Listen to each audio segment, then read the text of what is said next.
बरोबर होळकरांना मी म्हटलो की आपलं खाली घ्या. पावसाचं लक्षण होतं गेला चढता येत नाही असं तर अंदाज चढलेलं बरं.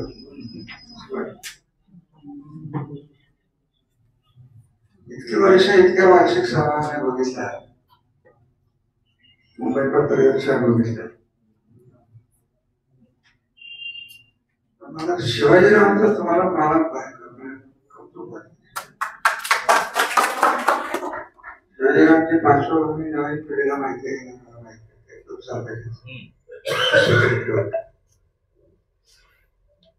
त्याने दोन संघ सोडून दिला, ते सोडून दिले आणि शेरीच्या वाडीचे तिथं बारकेच्या गावात शेती करत राहतो.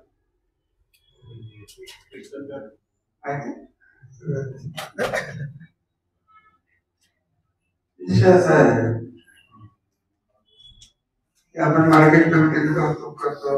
मार्केट कमिटी दुरुस्त काम करते. मूळ विषय मार्केट कमिटीचा ऍक्टचा हा थोडासा वळवळ घेऊन त्याचे उद्दिष्ट स्टुडंट सारखं उद्दिष्ट असते, उद्दिष्ट असते. शेतकऱ्याला ज्या त्या मार्गाने जास्तीत जास्त त्याचं जीवन चांगलं करण्याचा वापर,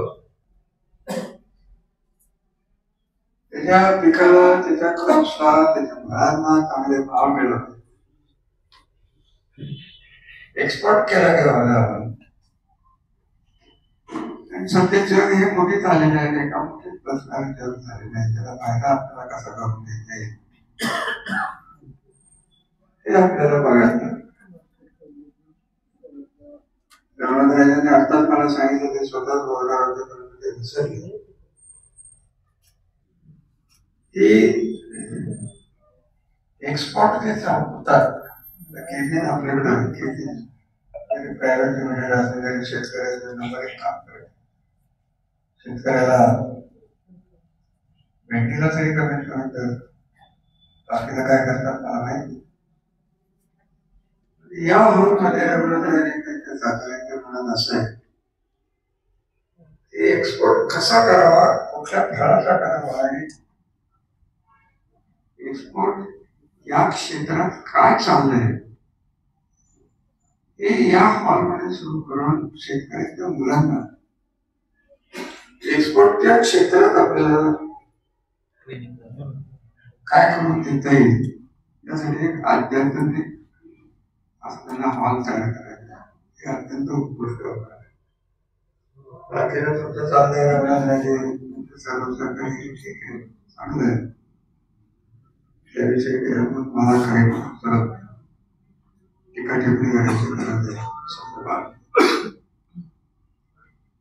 शिवाजीराव तुम्ही जे बोलला हे बऱ्याच जणांना आज तरी कळलंय की नाही मला.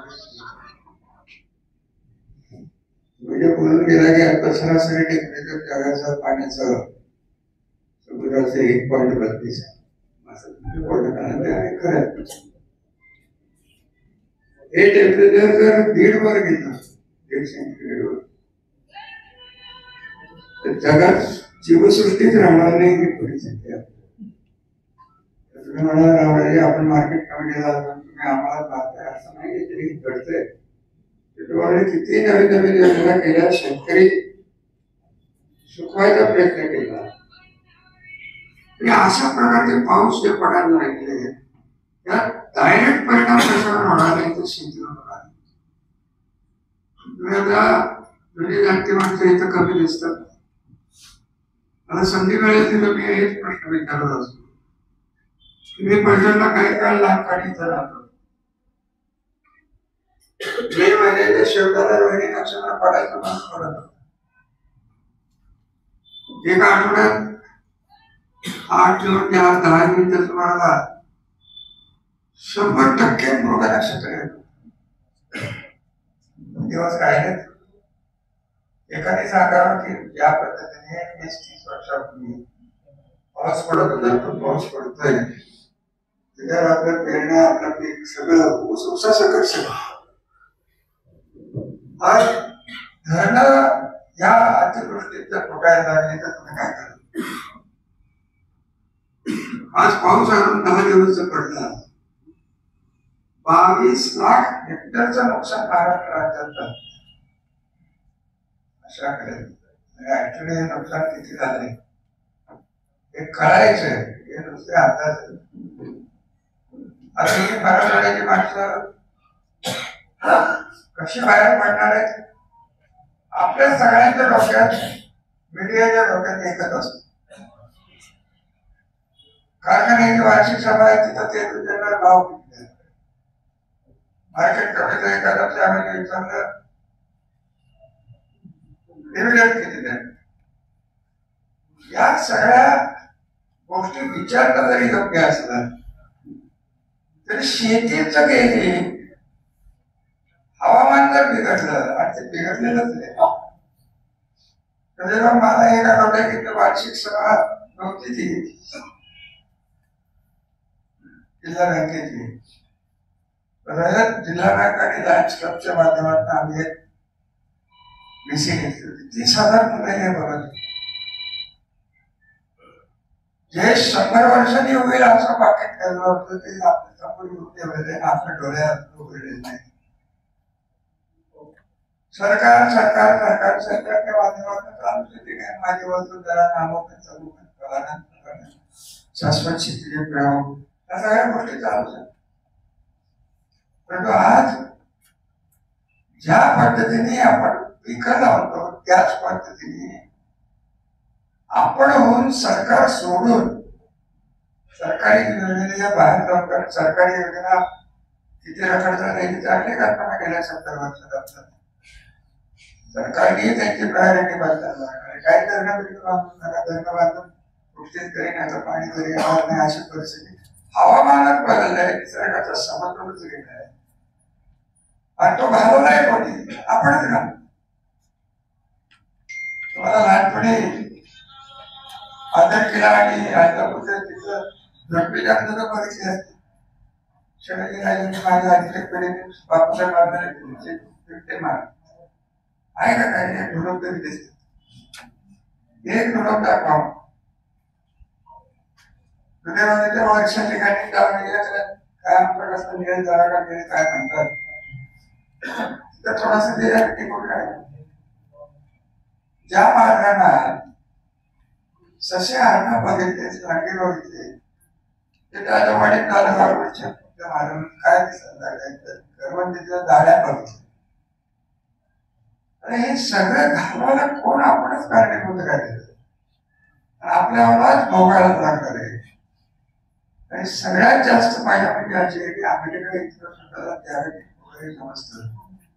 औद्योगिक क्षेत्रातले जे देश त्यांनी हे वाटवले जास्त आणि ते वाटोळा करायचं तर भरून कसं काढायचं तर जंगल लावायची. जंगल लावायला पाहिजे तर आपण आपल्या घराच्या समोर 5 झाडं लावतो. किती वेळा मी सांगितलं की 5 झाडं लावा. अमरीश पटेल नावाचे माझे मित्र मोठे उद्योगपती मोठ्या शिक्षण संस्था आहे. तिथे गावाचं नाव विसरत होते नगरपालिकेत होते शिरपूर. ते म्हणाले की आपण मी माझ्या शहरात 10 वर्षापूर्वी सांगतो 20,000 झाडं लावली. शहरी तो बाजूला डोंगर आहे. माझ्या झाडाच्या मुळे गावात डोंगरापेक्षा जास्त पाऊस पडायचा. प्रत्यक्ष गाव राहिलं ते जास्त पावसाचं झालं आणि डोंगरावर पाऊस पडतो वारा अडतं ढग अडतं ते कमी झालं. सरकारचं जबाबदारी आपल्याला करायचं आहे तेच आपण करू. आपल्या हातात आपल्यासाठी आपल्या कुलाबाळांच्यासाठी करायचे आहे. त्याची जाणीव आज तुम्ही होत नसेल तर बाकी मानव जातीचं काय पाठ्यपूर्ण मर्यादित विषय नाही. भारतापुरता मर्यादित विषय नाही. अख्ख्या जगात विषय वाचता की नाही मला माहित नाही. परंतु युरोप सारख्या थंड हवेच्या ठिकाणी वडवे लागतात. समुद्राचं पाणी उत्तर ध्रुवाचं जे काही नियमाने आहेत त्या वेळात पाण्याची उंची वाढते. आणि 1.5 पर्यंत गेलं तर मुंबईत 60 दिशेने ओढून जाईल. आणि हे सगळं आपल्याला ऐकून वाचून चव्हाण मॅडमने आपल्याला येऊन मराठीत येऊन सांगितलं होते. तुम्ही काही लक्ष देत नाही असं ठरवलं असेल. मला तुमच्या सगळ्यांना तुमच्या पिढीला अत्यंत शुभेच्छा देते. मला स्वतःला काही असं बघायला मिळेल असं काही वाटत. मला बघायची काय बघून बघायचे पुढच्या पिढीला बघायचं करायचंय. अजूनही काय काम आपल्याला करायचं. आजही तुम्ही पिटवाला जेवढं एक्सपोर्टचं बोलताय त्याच्या सातपटीने चांगलं एक्सपर्ट तुम्हाला आणून देतो. जागतिक तापमान वाढ म्हणजे काय हे शेतकऱ्यांना समजूनच सांगायची गरज नाही. त्याच्यावर काय इलाज नाही. इलेक्शनच्या पुढचं सगळे काम झालेलं आहे आणि त्याची चुणूक आहे. 22 लाख हेक्टर म्हणजे किती झालं नेते मंडळी मला मागच्या आठवड्यात भेटलं. सांगत होते की 12 लाख हेक्टर म्हणता बाहेर काढायचं. सरकार देईल काय सरकार देईल. भारत सरकार देईल. पंजाबमध्ये त्यांचे, हरियाणामध्ये त्यांचे, उत्तराखंडातले त्यांचे, आपल्याकडे त्यांचे. आपलं नशीब आहे का फायनलमध्ये एवढं पाऊस पडत नाही आणि नुकसान जास्त नाव होत नाही. एका बाजूला मार्केट कमिटीला माहिती काम चांगलं करताय आणि भविष्याचा वेळ घेणारं काम करताय. परंतु आज हे विषय चर्चेला आले. समोर बसलेला शेतकरी वर्ग वाचायला सुरू. तरुण मुलांनी इंस्टाग्रामवर त्याच्यावर पण बघा आणि समजून घ्या की आपल्या समोर काय वाढलेले आहे आणि त्या दृष्टीने आपला खालीचा वाटा म्हणून तिथं मोठा सेंटर श्रीराम एज्युकेशन सोसायटी म्हणा, आपले कटडे एज्युकेशन सोसायटी म्हणा, श्रीराम कारखाना म्हणा, साखरपट्टी कारखाना म्हणा, अजून कोणाला यायचं असेल तर जागतिक तापमानवाढीच्या विरुद्ध जनजागृती करणं, त्याच्यावर उपाय काय हे आपल्या हातात ते सांगणं अशी एखादी कमिटी करता आली बरोबर नाही तर आपल्या सोसायट्या, कमिट्या, संस्था यांनी पुढे जावं एवढंच करणारी विनंती या गोष्टी आहे. जास्त बोलून मी काही वेळ घेणार नाही. आपल्याला शुभेच्छा. धन्यवाद. काही कामासाठी आपण करू. राजकारणावर काय बोलायचं लोकांकडे वाट बघतात की आम्हाला काय बोलतात. आज माझ्या डोक्यात जागतिक तापमान वाढ हा विषय, राजकीय तापमान वाढीबद्दल असं काही बोलणार नाही. धन्यवाद. आभार.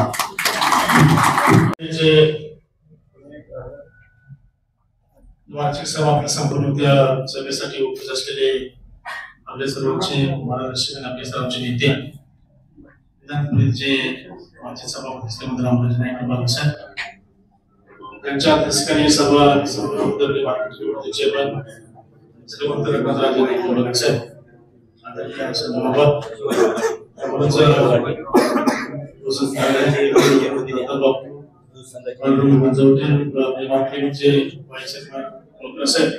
सर्व संचालक, सर्वच मान्यवर, सर्वच नाव घेत आहे. समोर बसले सर्व मान्यवर, सर्व पदाधिकारी, पत्रकार मित्र, बंधू, या ठिकाणी मार्केट कमिटीची वार्षिक सभा संपन्न होत असताना आपल्या सर्वांच मनापासून आनंद होतोय की मार्केट कमिटीला लागोपाठ 3रं वर्ष राज्यस्तरीय पुरस्कार मिळतोय. निश्चितपणे आपल्या सर्वदृष्टी आत्मण्याची गोष्ट आहे. या तालुक्याच्या शिरपेच्या मध्ये मानाचा तुरा यामुळे निश्चितपणे ठरवला गेलाय. सातत्यानं राज्यपातळीवर 3ऱ्या वर्षी आपलं मार्केट कमिटीचं नाव गाजते. याला कारण तसं की या मार्केट कमिटीनं गेल्या 10 वर्षामध्ये आदरणीय बाबाच्या नेतृत्वाखाली काम करत असताना मार्केट कमिटीचे मूळचे उद्देश आहेत ते तर अतिशय सर्व यशस्वी करत, त्याशिवाय मार्केट कमिटीचं उत्पन्न कसं वाढेल आणि मार्केट कमिटी सर्व क्षेत्रामध्ये त्या ठिकाणी प्रवेश करून अनेक उपक्रम राबवून अनेक व्यवसाय निर्माण करून शेतकऱ्यांच्या उत्पन्नामध्ये शेतकऱ्यांच्या आर्थिक प्रक्रियेमध्ये त्यांचा हातभार कसा लावता येईल असा प्रयत्न गेल्या 10 वर्षामध्ये बाबांनी केला आणि यशस्वीपणे केला. मार्केट कमिटी फक्त शेतकऱ्यांचंच नव्हे तर तालुक्यातल्या सर्वसामान्य नागरिकांच्या दृष्टीने सुद्धा अनेक महत्वाचे निर्णय या मार्केट कमिटीच्या माध्यमातून घेतले गेले. विशेषतः शिवभोजन थाळी थाळी हे सर्व कल्पनामध्ये 10 रुपयामध्ये जेवण 10 रुपयामध्ये आता आपण सहज हॉटेलला जेवायला गेलो आणि ते कमीत कमी 300 रुपयाच्या अंतराने जेवण आणि मग 10 रुपयाला या तालुक्यामध्ये तालुक्याच्या खेडेपाड्यातून गावातून गोरगरीब माणूस येत असताना कोणाचं मसूर मध्ये काम असते, कोणाचं एमएससी मध्ये काम असतं, कोणाचं इतर कुठे काम असतं, असा जो माणूस सकाळी इथे येतो त्या माणसाला एसटी मध्ये जो प्रवेश म्हणजे प्रवास करून येतो त्या माणसाला अतिशय 10 रुपयामध्ये जेवण या ठिकाणी तो जेवून जातो. आणि त्यामुळं असं एक साधे गोष्टी द्या त्याचं फार मोठं महत्व आहे. आणि आपल्या सर्व कल्पना आहे की रक्तदान अन्नदान हे अतिशय महत्वाचं दान असतं. त्यामुळे निश्चितपणे या भुकेल्या जीवाची खूप भागवणे त्याला पुढे सांगणे देणे ही अतिशय पुण्याचं काम हे मार्केट कमिटीच्या माध्यमातून होते. दवाखान्याचं काम त्या ठिकाणी रुग्णवाहिकेचं काम आहे. त्याबरोबरच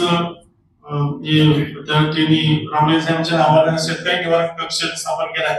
अनेक शेतकऱ्यांच्या अडचणी शेवटी सर्व आमदार असू द्या, खासदार असू द्या, इतर कुणी असू द्या, या सगळ्यांच्या मार्फत काय शेतकऱ्याचे सगळे प्रश्न सुटतात असं नाही. त्यामुळे सगळेच काय सगळ्यांच्या सहकार्यामध्ये राहतात असंही नाही. तर मार्केट कमिटीच्या हमखास शेतकऱ्यांसाठी हमखास ठिकाण कुठलं असेल तिथं आधाराचं मार्केट कमिटी असते. त्या ठिकाणी आलेला शेतकरी शेती मार्केट कमिटीच्या शिवाय शेती मालाशिवाय इतरच काय प्रश्न घेऊन येतो हेही प्रश्न सुटले पाहिजे. त्याही दृष्टीने एमएसएमईच्या विषयीचा प्रश्न असतात. असे प्रश्न सोडवण्यासाठी शेतकरी निवारण कक्ष स्थापन करून या शेतकरी निवारण कक्षाच्या माध्यमातून अनेक शेतकऱ्यांचे प्रश्न हे बाबांच्या माध्यमातून सर्व संचालक सुटलेला दिसून येतात. आणि अशा प्रकारचं मार्केट कमिटीचं चौक्या असं काम आहे. सातत्यानं मार्केट कमिटीला वाटते सातत्यानं दर्जा आहे ऑडिटचा अवर्ग दर्जा सातत्याने मिळतो. असं काय ऑडिट हे कुठल्याही मार्केटला दर्जा मिळत नाही. त्यामागचे पारदर्शक कामकाज या ठिकाणी आणि विशेषतः असं चेअरमन माझ्या माहिती असं कुठं म्हणत नाही प्रश्न विचारा असं चेअरमन कोणी म्हणत नाही. जेवढे प्रश्न न विचारेल तेवढी सभा चांगली असं झालेलं असतं. परंतु बाबा प्रश्न विचार याचा अर्थच की पारदर्शक काम आहे. तसा म्हणतो डर नाही त्याला डर कशाला. तसं प्रश्न विचारले पाहिजे. त्याचं कारण की उत्तर प्रत्येक प्रश्न उत्तर हे बाबांच्याकडे आहे, महाराष्ट्राकडे बाबांच्याकडे आहे म्हणून आपण प्रश्न विचारायला सांगतोय आपल्याला. त्यामुळे निश्चितपणे अशा प्रकारची इतर सर्वदा अनेक मार्केटिंग कमिटी होत असतात. कामकाज आपण पाहतो पेपरला बातम्या सुद्धा वाचतो. अनेक मार्केटिंग कमिटी गोंधळ झाला, सभा झाली, सभा उधळली असे होतात. या मार्केटिंग वैशिष्ट्य आहे की अशा प्रकारची आपले संचालक सभासद हे विधायक योजना मांडतायत त्याची चांगली गोष्ट असं बहुतेक ठिकाणी होत नाही. आणि अशा अतिशय खेळीच्या वातावरणामध्ये सर्वसंपर्क होते. प्रत्येकाला बोलायचं स्वातंत्र्य आणि यातूनच खऱ्या अर्थानं या तालुक्यातली राजघरात जरी असलं तर लोकशाहीची परंपरा ही आजही जपली जाते हे अतिशय महत्वाचे. त्यामुळे निश्चितपणे या मार्केट कमिटीचं उज्ज्वल भवितव्य या आहे. सातत्यामध्ये वचनामध्ये शेवटी लोकप्रिय आणि धाडसी निर्णय घ्यायला लागतात. आणि दोन्ही निर्णय घ्यायची क्षमता माझ्याकडे आहे. आणि मागच्या काळात धाडसी निर्णय घेतले असताना माझ्या माहितीने बऱ्यापैकी कमी केला आणि उत्पन्न मार्केट कमिटीचं वाढवलं. त्यामुळे या सगळ्या गोष्टी एकंदर चांगल्या प्रकारे कामाच्या मार्गाने सुरू आहेत. अशा प्रकारचंच काम मार्केट कमिटीच्या माध्यमातून भविष्यामध्ये होईल. त्यासाठी मी या ठिकाणी आमच्या सर्वांच्या वतीनं मार्केटिंग कमिटीचे चेअरमन साहेब सर्व संचालक यांना मनापासून मी शुभेच्छा व्यक्त करतो. या ठिकाणी सगळ्या बोलण्याची मला संधी दिली त्याबद्दल मी आपल्या सर्व मार्केट कमिटीच्या आयोजकांचा आभार मानतो. धन्यवाद. यानंतर मी महाराज साहेबांना विनंती करतो की आपण आम्हाला संचालक रामदासजी कदम यांनी जी सूचना मांडली त्याच्यानुसार समिती 3 चांगले सेल बनवणारे व्यापारी असते आणि त्याच्यामध्ये आणखी मुद्दा आम्ही ऍड करतो की आवक आणणारे शेतकरी करून आपण ते त्यांना सन्मानित करूया. धन्यवाद. यानंतर मी जिल्ह्याचे नेते माननीय श्रीमंत संजूराजे नाईक निंबाळकर यांना विनंती करतो की आपण मार्गदर्शन करा.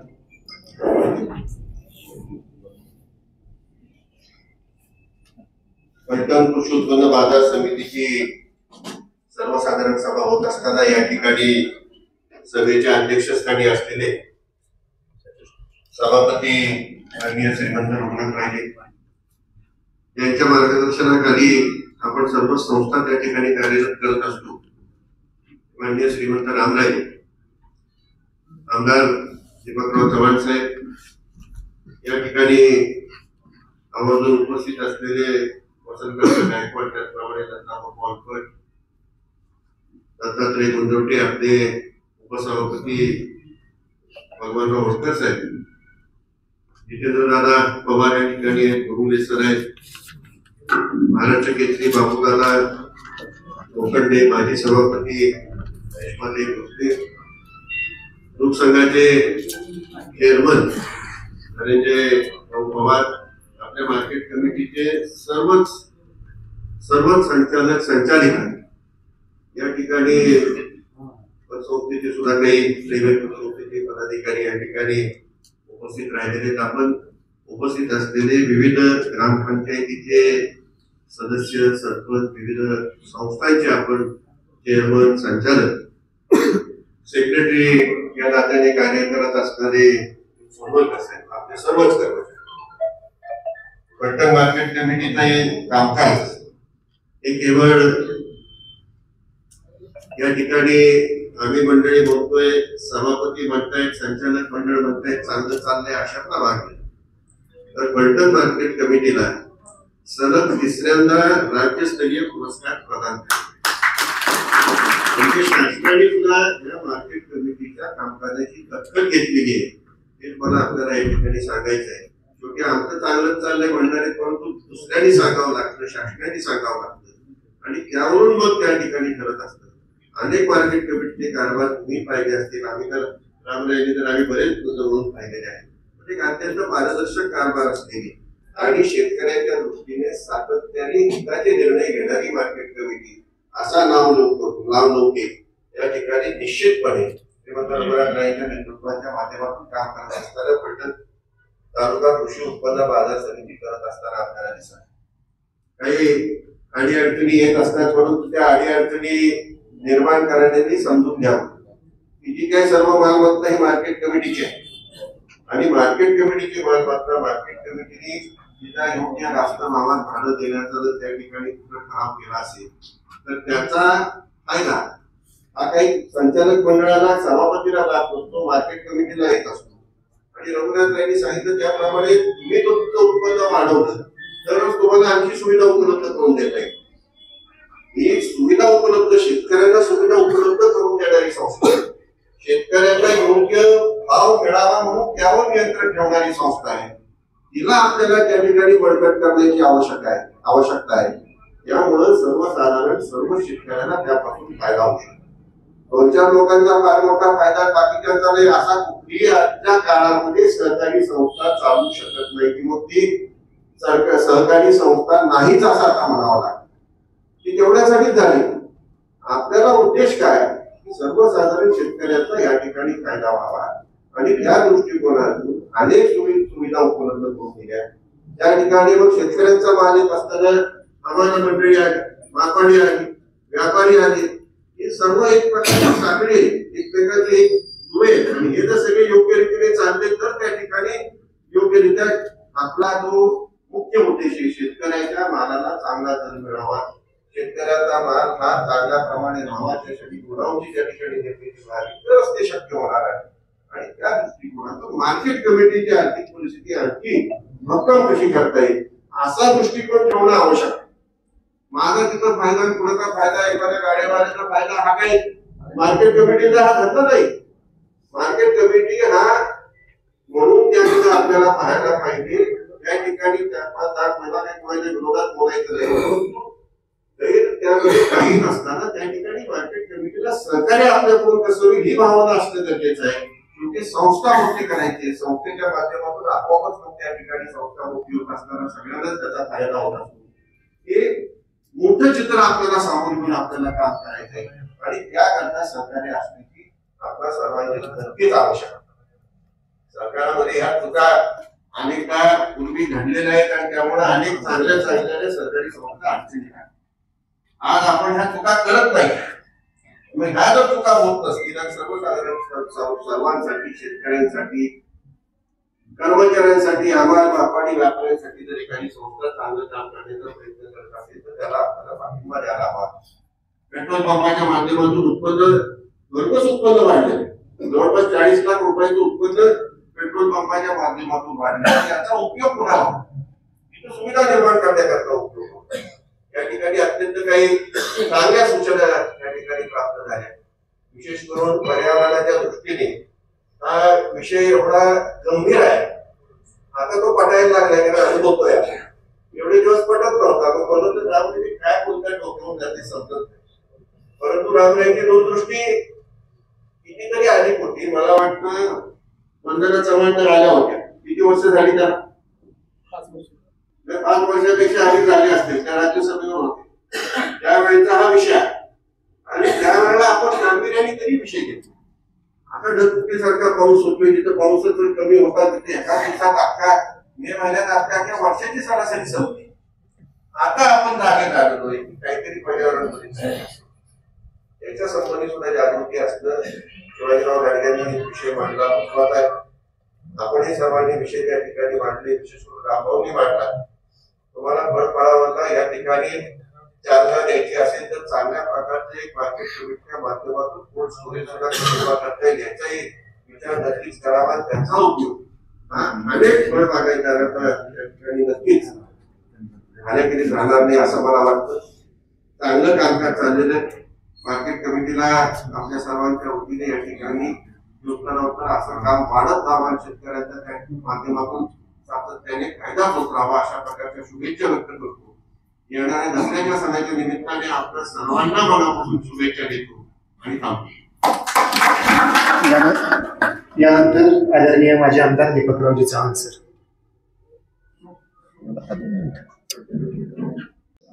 या सभेला जास्तीत जास्त लोकांनी उपस्थित राहावा अशी माझी इच्छा नेहमीच असते आणि पावसाळी वातावरणामुळे आपल्याला हे सभा वर घ्यावी लागेल आणि आता एकदम दरवर्षीप्रमाणे आपल्याला करायचं आहे. आजच्या सभेचे प्रमुख उत्पन्न बाजार समितीच्या नेतृत्वाखाली चालते असे महाराष्ट्र राज्याचं नेतृत्व श्रीमान रामराजे, माननीय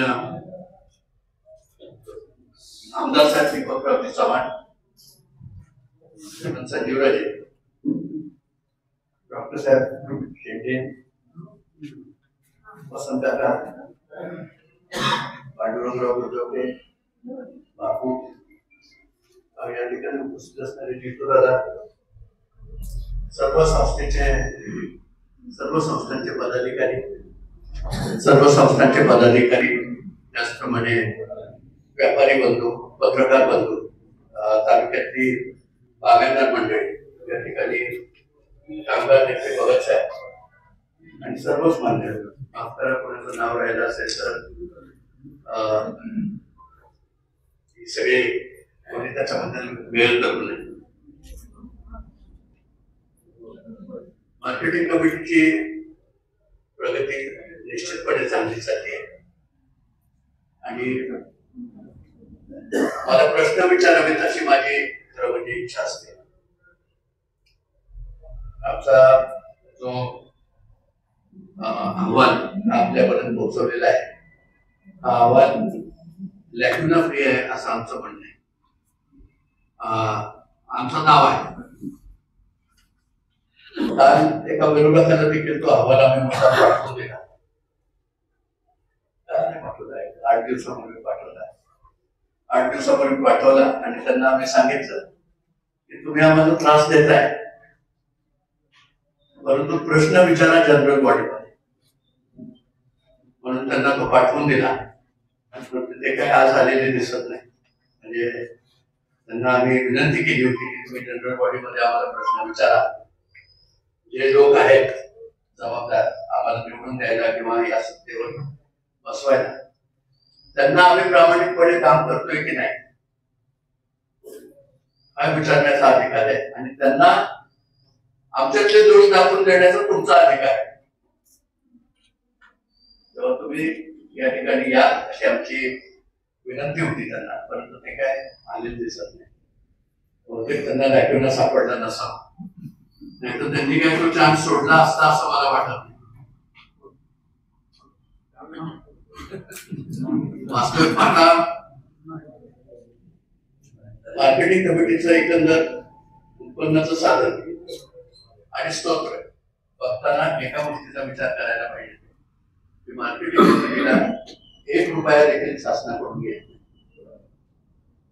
1 रुपया देखील येत नाही. एवढंच नव्हे तर आम्हालाच त्यांना 8 ते 10 लाख रुपये वर्षाला द्यावे लागतात, औषधात द्यावं लागतं.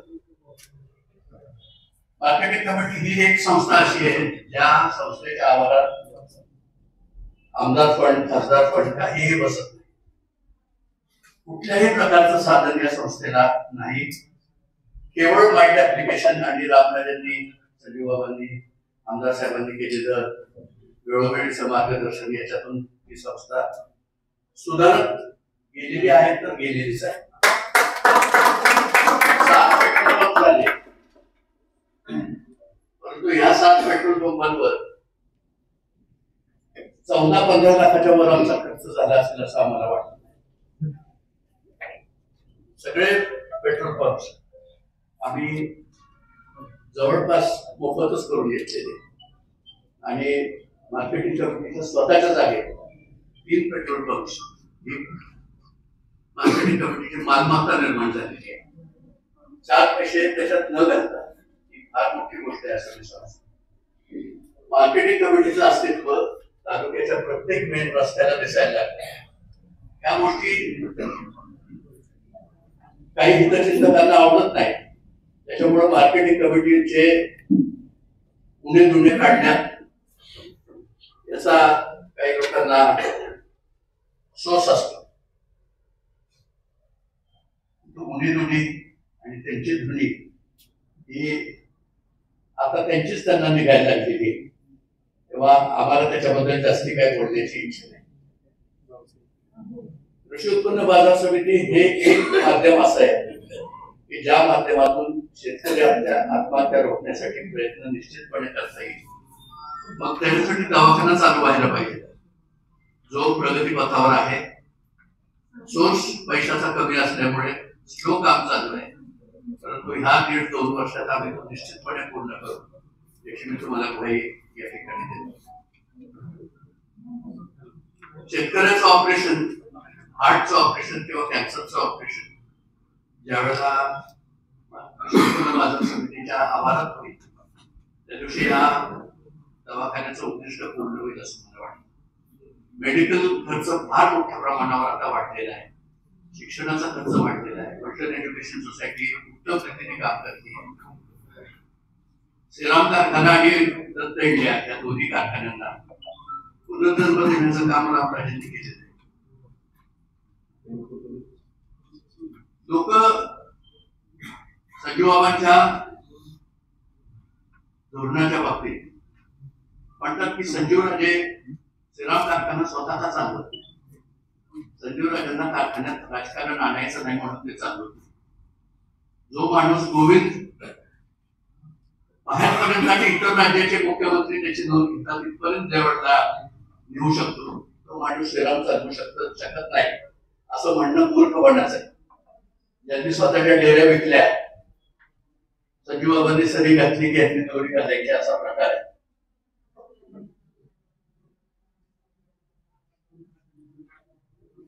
आणि न जाणे कसे, परंतु काही सत्तेवर आलेली जी माणसं आहेत त्या माणसांनी रामराजांची बरोबरी करणं हे मला मोठपणा असं वाटतं. आणि फलटणच्या लोकांनी एका वडाच्या झाडाची बरोबरी पावसाळ्यातल्या छत्र्यांच्या बरोबर करावी, या गोष्टीचं देखील मला वैषम्य वाटतं.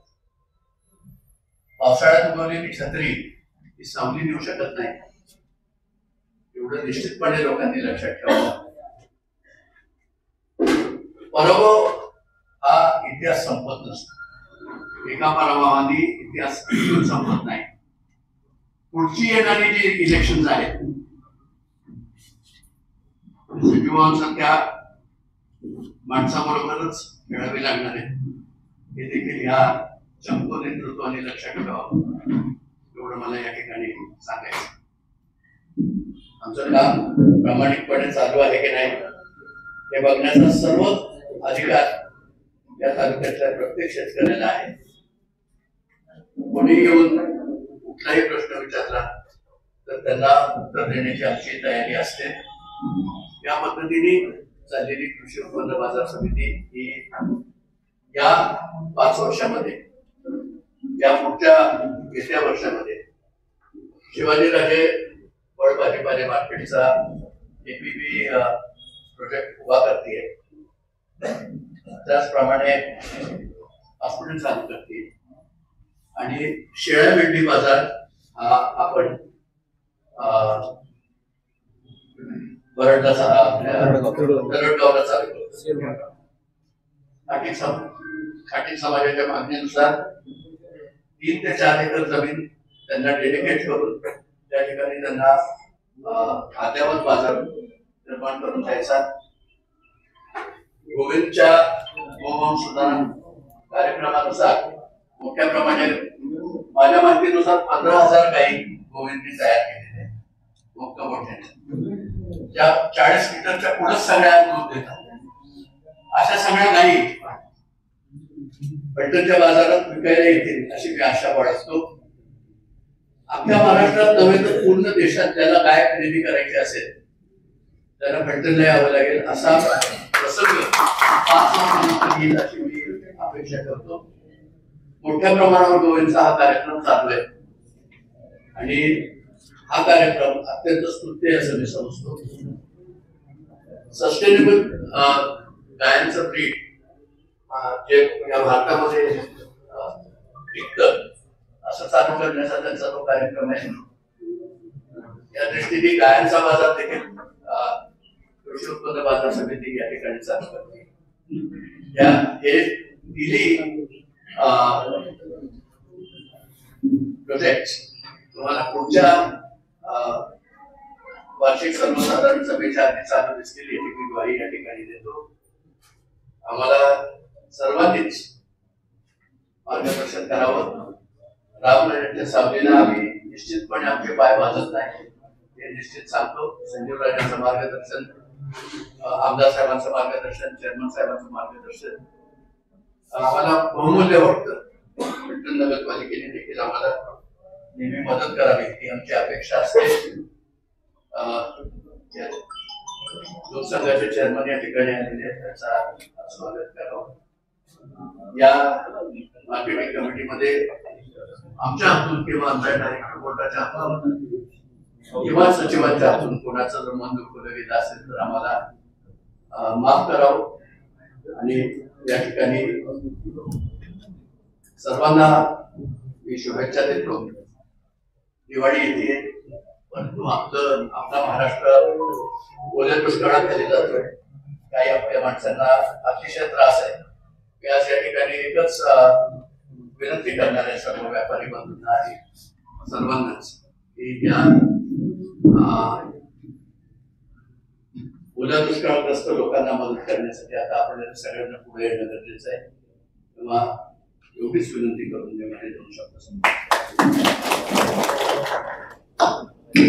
धन्यवाद.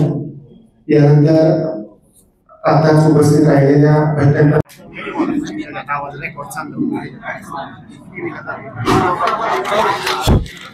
कृषी उत्पन्न बाजार समिती फलटण या संस्थेच्या वार्षिक सर्वसाधारण सभेला उपस्थित असलेले आदरणीय रामराजे नाईक निंबाळकर साहेब, माजी आमदार दीपक चव्हाण साहेब, संजीवराजे नाईक निंबाळकर, रघुनाथराजे नाईक निंबाळकर, श्रीराम कारखान्याचे चेअरमन बाळासाहेब शेंडे, वसंतकाका गायकवाड, दत्ताबापू अनपट, दत्तात्रेय गुंजवटे, रेश्माताई भोसले, धनंजय पवार, तसेच आपण सर्वजण